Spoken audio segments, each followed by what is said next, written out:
ഈനെ പൊട്ടിയതും ചെളുക്കിയതും കൊണ്ടുപോയിട്ട് എന്താ കാര്യം?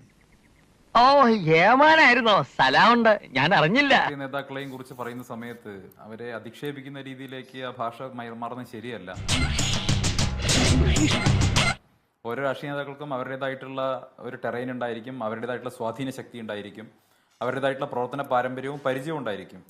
അവരിൽ ചിലരെ നിങ്ങൾക്ക് അറിയുന്നുണ്ടായിരിക്കാം, ചിലരെ നിങ്ങൾക്ക് അറിയാത്തവരായിട്ടുണ്ടായിരിക്കാം. ധാരാളം കാലമായി അവരുടെ ജീവിതത്തിലെ വലിയൊരു കാലഘട്ടം സാമൂഹിക സേവനത്തിന് വേണ്ടി ജനങ്ങൾക്ക് വേണ്ടി പ്രവർത്തിച്ചവരായിട്ടുണ്ടാകാം.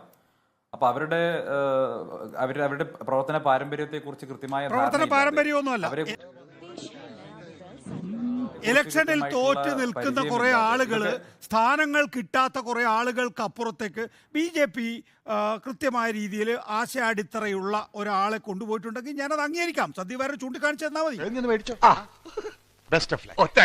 അല്ല, ഈ അങ്ങനെ പാർട്ടി വിട്ട് മറ്റൊരു പാർട്ടിയിലേക്ക് പോകുന്ന ആളുകളെയൊക്കെ പൊട്ടിയതും ചളുക്കിയതുമാണെന്ന് ആക്ഷേപിക്കുകയാണെങ്കിൽ കേരള രാഷ്ട്രീയത്തിൽ ഒട്ടേറെ ആളുകൾ സ്വന്തം പാർട്ടി വിട്ട് മറ്റു പാർട്ടികളിലേക്ക് പോവുകയോ പുതിയ പാർട്ടി രൂപീകരിക്കുകയോ ചെയ്തിട്ടുള്ള അവരൊക്കെ പൊട്ടിയതും ചളുക്കിയതായിരുന്നോ? വരുന്ന ആളുകളെ ആക്ഷേപിക്കുന്നതോ അവരുടെ വലിപ്പ ചെറുപ്പം, രാഷ്ട്രീയത്തിൽ അവരുടെ പദവികൾ, അവരുടെ തെരഞ്ഞെടുപ്പിൽ പരാജയപ്പെട്ടോ എന്നുള്ളതിന്റെ അടിസ്ഥാനത്തിലൊക്കെ അത് പൊട്ടിയതും ചളങ്ങിയതാണെങ്കിൽ, തെരഞ്ഞെടുപ്പിൽ തോറ്റതൊക്കെ പൊട്ടിയതും ചളങ്ങിയതാണെങ്കിൽ ഞാനും നികേഷും ഒക്കെ ആ ഗണത്തിൽ പെടണ്ടേ?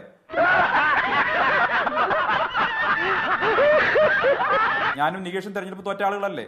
നമ്മളെ സമ്മതിച്ചു കൊടുക്കാൻ പാടുണ്ടോ? അങ്ങനെ പറയുന്നത് ശരിയല്ലല്ലോ. ചീറ്റി പോയല്ലേ? എന്ത് ചീറ്റി?